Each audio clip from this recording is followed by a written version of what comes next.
അസ്സലാമു അലൈക്കും വറഹ്മത്തുള്ളാഹി വബറകാതുഹു. ഖുർആൻ പ്രഭാതം 177. അൽഹംദുലില്ലാഹി റബ്ബിൽ ആലമീൻ വസ്സലാത്തു വസ്സലാമു അലാ സയ്യിദിൽ മുർസലീൻ വഅലാ ആലിഹി വസ്വഹ്ബിഹി കുല്ലിഹിം അജ്മഈൻ.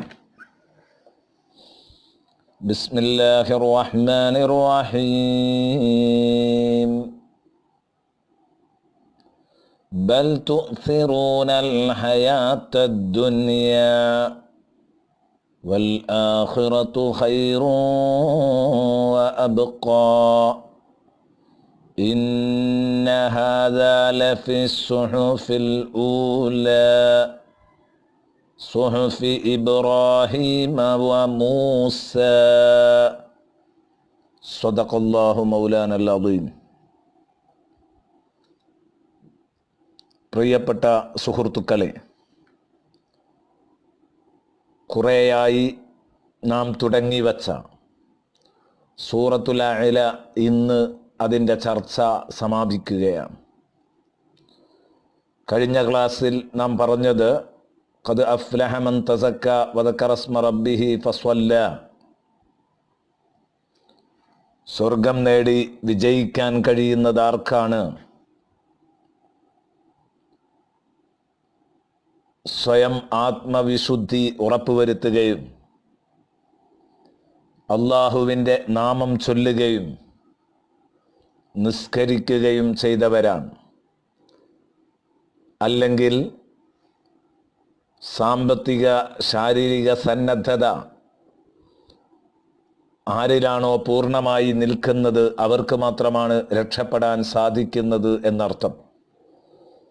ഉടനെ തന്നെ പറയുകയാണ്, പക്ഷേ എന്തു ചെയ്യാനാണ്? ബൽ തുഅ്സിറൂനൽ ഹയാത്തദ് ദുനിയ, നിങ്ങൾ ഭൗതിക ജീവിതത്തിന് പ്രാധാന്യം നൽകുന്നവരാണ്.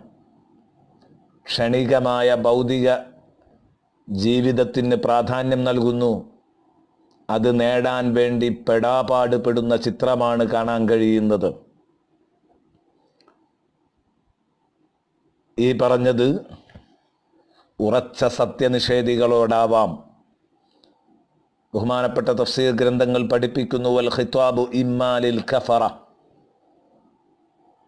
ഈ അഭിസംബോധന ഉറച്ച സത്യനിഷേധികളോടാവാം.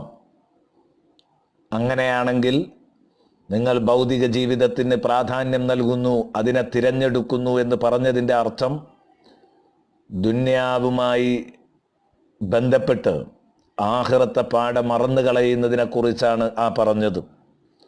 സൂറത്ത് യൂനുസിന്റെ 8-ാം വചനത്തിൽ അല്ലാഹു പറയുന്നത് കാണാം, ഇന്നല്ലദീന ലാ യർജൂന ലിഖാഅനാ വറദൂ ബിൽ ഹയാത്തിദ് ദുനിയ വതുമഅന്നു ബിഹാ വല്ലദീന ഹും അൻ ആയാതിനാ ഗാഫിലൂൻ ഉലൈക മഅവാഹുമുൻ നാറു ബിമാ കാനൂ യക്സിബൂൻ. ഇന്നല്ലദീന ലാ യർജൂന ലിഖാഅന, നമ്മളുമായി കണ്ടുമുട്ടേണ്ടി വരുമെന്ന് ഒട്ടും പ്രതീക്ഷിക്കാത്തവർ, വറദൂ ബിൽ ഹയാത്തി ദുനിയ, ഭൗതിക ജീവിതം കൊണ്ട് അവർ സംതൃപ്തരായി, വതുമഅന്നു ബിഹാ, അതിൽ അവർ സമാധാനിച്ചു, വല്ലദീന ഹും അൻ ആയാതിനാ ഗാഫിലൂൻ, ഈ ഒരു ഭൗതികതയുടെ അതിപ്രസരം നമ്മുടെ ആരുറപ്പുള്ള ആയത്തുകളിൽ നിന്ന് അവരെ അശ്രദ്ധരാക്കി കളഞ്ഞു. അതിനെ നമ്മുടെ ആയത്തുകളെ തൊട്ട് അങ്ങനെ അവർ അശ്രദ്ധരായി ദുന്യാവുമായി അമിതമായ ബന്ധം കാണിച്ച് ആഖിറത്തെ പാടെ മറന്ന് ദുനിയാവിൻ്റെ ആളുകൾ മാത്രമായി മാറുന്നവർ, ഉലൈക മഅവാഹുമുൻ നാറു ബിമാ കാനൂ യക്സിബൂൻ, അവർ ചെയ്തു കൂട്ടിയ ചെയ്തികൾ കാരണമായി അവരുടെ അഭയകേന്ദ്രം നരകം തന്നെയാകുന്നു. സൂറത്ത് യൂനുസ് 8. അപ്പോൾ ഈ പറഞ്ഞത് സത്യനിഷേധികളെ കുറിച്ചാണ്. എന്നാലോ മറ്റു തഫ്സീർ ഗ്രന്ഥങ്ങളിൽ തന്നെ അബു സഊദ് തങ്ങളെപ്പോലെയുള്ളവർ പറഞ്ഞു, എല്ലാവർക്കും ഇത് ബാധകമാണ്, എല്ലാവർക്കും ഇത് ബാധകമാണ്. രണ്ടുമാവാം ഉദ്ദേശ്യമെന്നർത്ഥം. അതായത് തെറ്റ് ചെയ്യുന്ന മോമിനീങ്ങളും നരകത്തിൽ പോകേണ്ട മുഅ്മിനീങ്ങളും അവരും ദുനിയാവിനെ സെലക്ട് ചെയ്യുന്നവരാണ്, അല്ലെങ്കിൽ അതിന് പ്രാധാന്യം നൽകുന്നവരാണ്. അപ്പോൾ പ്രാധാന്യം നൽകുന്നു എന്ന് പറഞ്ഞതുകൊണ്ട് ഉദ്ദേശ്യം പാടെ ആഖിറത്തിനെ മറന്നുകളയുക എന്നല്ല. ദുനിയാവിന് അമിത പ്രാധാന്യം നൽകുന്നു, ആഖിറത്തിനേക്കാൾ പ്രാധാന്യം നൽകുന്നു. ഒരിടത്ത് ദുനിയാവും ആഖിറവും ഏറ്റുമുട്ടുകയാണെങ്കിൽ അവർ ദുനിയാവിന് പ്രാധാന്യം നൽകുന്നു. ദുനിയാവ് അപകടപ്പെടാത്ത സ്ഥലത്ത് മാത്രമേ ആഖിറത്തിന് പ്രാധാന്യം നൽകൂ എന്നർത്ഥം. അങ്ങനെയും നമ്മളായിക്കൂടാ. അപ്പോൾ പറഞ്ഞു വന്നത് ബൽ തുസിറൂനൽ ഹയാത്തദ് ദുനിയ, നിങ്ങൾ ഈ ഭൗതിക ജീവിതത്തിന് പ്രാധാന്യം നൽകുകയാണ്. വല്ലാഖിറത്തു ഖൈറും വഅബ്ഖാ, സംഗതി പരലോകമാണ് ഏറെ നിങ്ങൾക്ക് ഗുണകരമായതും എന്നും ശേഷിക്കുന്നതും. ദുനിയാവ് നൈമിഷികമാണ്, പെട്ടെന്ന് നശിച്ചു പോകുന്നതും അതുപോലെ തന്നെ തീരെ സ്ഥാനമില്ലാത്ത താണ ചരക്കുമാണ് ദുനിയാവ്. അതേസമയം ആഖിറം എന്ന് പറയുന്നത് എന്നും ശേഷിക്കുന്നതും വളരെ പരിശുദ്ധവുമാണ്. പിന്നെ എങ്ങനെയാണ് ബുദ്ധിയുള്ള ഒരു മനുഷ്യൻ എന്നും ശേഷിക്കുന്നതിനേക്കാൾ നൈമിഷികമായ പെട്ടെന്ന് നശിച്ചു പോകുന്ന, തൊട്ടടുത്ത ദിവസം തന്നെ നമുക്ക് കൈവിട്ടു പോകുന്ന ഈ ദുനിയാവിനെ പ്രണയിക്കുന്നത് എന്നാണ് മനസ്സിലാക്കാൻ കഴിയാത്തത്. ബഹുമാനപ്പെട്ട അബ്ദുല്ലാഹി ഇബ്നു മസ്ഊദ് റളിയല്ലാഹു അൻഹു പറഞ്ഞു, ഇന്ന ദുനിയ ഉഹ്ളിറത് വഉജ്ജില ലനാ ത്വആമുഹാ വശറാബുഹാ വനിസാഉഹാ വലദ്ദാതുഹാ വബഹ്ജതുഹാ. ദുനിയാവ് ഓൾറെഡി നമ്മുടെ മുമ്പിലുണ്ട്. അതിൻ്റെ ഭക്ഷണവും വെള്ളവും പെണ്ണും അഴകും രസങ്ങളും എല്ലാം മുമ്പിലുണ്ട്. അതേസമയം വൈന്നൽ ആഖിറത്തിലെ ഒയ്യിബത്തിലനാ വസുദിയത്ത് അന്ന, ആഖിറം എന്ന് പറയുന്നത് നമ്മിൽ നിന്ന് അകലെയാണ്, നമ്മിൽ നിന്ന് നമ്മുടെ കണ്ണിൽ കാണാൻ പറ്റാത്ത രൂപത്തിൽ അദൃശ്യമാണ്. അതുകൊണ്ട് തന്നെ ഫഅഖദ്നാ ബിൽ ആജിലി വതറക്നൽ ആജിൽ, നമ്മൾ പെട്ടെന്ന് കിട്ടുന്ന സുഖങ്ങൾ അത് നാം കൈപ്പറ്റി വരാനുള്ളതിനെ നാം ഉപേക്ഷിക്കുകയും ചെയ്തു. അപ്പോൾ ചുരുക്കി പറഞ്ഞത്, ദുനിയാവിന് അമിതമായ പ്രാധാന്യം നൽകുന്നതാണ് കുഴപ്പം. അതേസമയം പണമുണ്ടാകാം, കച്ചവടമാകാം, തോട്ടമാകാം, ദുനിയാവിൽ നല്ല ജോലിയാവാം, അതിനൊന്നും തർക്കമില്ല. പക്ഷേ അതൊക്കെ ആ ദുനിയാവുമായൊക്കെ ബന്ധപ്പെടുമ്പോഴും ആഖിറം മറക്കാതിരിക്കണം. ആഖിറം മറന്നുകൊണ്ട് ദുനിയാവിന് പ്രാധാന്യം നൽകരുത് എന്നർത്ഥം. എവിടെയെങ്കിലും ദുനിയാവും ആഖിറവും ഏറ്റുമുട്ടുന്ന സ്ഥലം വന്നാൽ, അതായത് 10 രൂപയുടെ ലാഭം കിട്ടണമെങ്കിൽ ആഖിറം പോകും, ഇങ്ങനെ ഒരു ഘട്ടം വരികയാണെങ്കിൽ, അതായത് ആഖിറം നഷ്ടപ്പെടാതെ 10 രൂപയല്ല കോടികളും ഉണ്ടാക്കാം. ആഖിറം നഷ്ടപ്പെട്ടുകൊണ്ട് 10 രൂപയും സമ്പാദിക്കാൻ പാടില്ല എന്നർത്ഥം.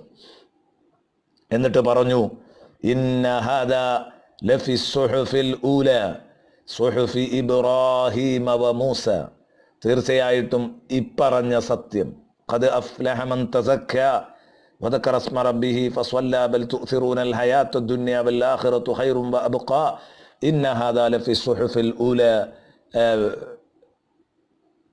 ഈ ഇന്ന ഹാദാ ലഫി സുഹുഫിൽ ഊല വരെയുള്ള സംഗതികൾ, അതായത് ഖദ് അഫ്ലഹ മൻ തസക്ക തൊട്ട് സ്വയം പരിശുദ്ധി നേടുകയും അള്ളാഹുവിനെ ഓർക്കുകയും നിസ്കരിക്കുകയും ചെയ്തവൻ വിജയിച്ചു. പക്ഷേ നിങ്ങൾ ഈ ക്ഷണികമായ ദുനിയാവിനെ പ്രണയിക്കുകയാണ്, അതിന് നിങ്ങൾ പ്രാധാന്യം നൽകുകയാണ്.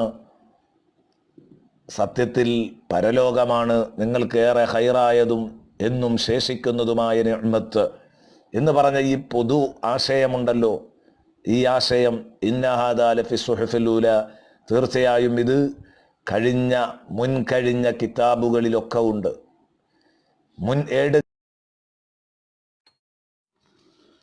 മുൻഏടുകളിലെല്ലാം ഈ സത്യം പരാമർശിക്കപ്പെട്ടിട്ടുണ്ട് എന്നർത്ഥം. ഒരാൾക്കിറക്കപ്പെട്ട ഏട്ടിലും ഇത് പറയാതെ പോയിട്ടില്ല എന്നാണ് ഇതിൻ്റെ താല്പര്യം. അതായത് സുഹുഫി ഇബ്രാഹീമ വ മൂസ, ഇബ്രാഹിം നബി അലൈഹിസ്സലാമിൻ്റെയും മൂസ നബി അലൈഹിസ്സലാമിൻ്റെയും ഏടുകളിൽ. സത്യത്തിൽ മുൻകഴിഞ്ഞു പോയ എല്ലാ ഏടുകളിലുമുണ്ട് എന്നാണ് ഇതുകൊണ്ട് ഉദ്ദേശിക്കുന്നത്. ആദം നബിക്ക് ഇറക്കിയ 10 ഏടുകൾ, ശീസ് നബിക്ക് ഇറക്കിയ 50 ഏടുകൾ, ഇദ്രീസ് നബിക്ക് ഇറക്കിയ 30 ഏടുകൾ, ഇബ്രാഹിം നബിക്ക് ഇറക്കിയ 10 ഏടുകൾ, ഇങ്ങനെ 100 ഏടുകളും തൗറാത്ത്, ഇൻജീൽ, സബൂർ, അൽ ഫുർഖാനുൽ അളീം, ഇങ്ങനെ 4 കിതാബുകളുമാണ്. ചുരുക്കി പറഞ്ഞാൽ ഈ 104 ഏട്ടിലും കിതാബിലും ഉള്ളതാണ് ഈ പരാമർശിച്ചിട്ടുള്ള സംഗതികൾ എന്നാണ് ഇവിടെ ഉണർത്തിയത്. പിന്നീട് അതിൽ നിന്ന് സുഹഫി ഇബ്രാഹിം മൂസ പ്രത്യേകം എടുത്തു പറഞ്ഞത് എന്തേ? ഇബ്രാഹിം നബി മുത്തുനബിയുടെ മില്ലത്തിന്റെ ഉടമയായ വല്ലിപ്പയാണ്. അതുകൊണ്ട് ഇബ്രാഹിം നബിയുമായുള്ള ആ ബന്ധത്തിന്റെ പേരിൽ ഇബ്രാഹിം നബിയെ പ്രത്യേകം പരാമർശിച്ചു. അതുപോലെ മറ്റൊരു പ്രവാചകനെയും അള്ളാഹു പറയാത്ത വിധം വളരെ കൂടുതലായി മുത്തുനബിക്ക് സഹിക്കാനും മറക്കാനും എല്ലാറ്റിനും ഒരു റോൾ മോഡലായി അള്ളാഹു അവതരിപ്പിച്ച മഹാനാണ്, ജ്യേഷ്ഠ സഹോദരനാണ് മൂസ അലൈഹിസ്സലാം. അതുകൊണ്ടാണ് ഇവർ രണ്ടുപേരെയും പ്രത്യേകം എടുത്തു പറഞ്ഞിട്ടുള്ളത്. അല്ലാതെ എല്ലാവരുടെ കിതാബുകളിലും ഉണ്ട് എന്നാണ് ഇന്ന ഹാദാ ലഫി സുഹുഫിൽ ഊല എന്ന് പറഞ്ഞതുകൊണ്ട് നേരത്തെ നമ്മെ പഠിപ്പിച്ചിട്ടുള്ളത്.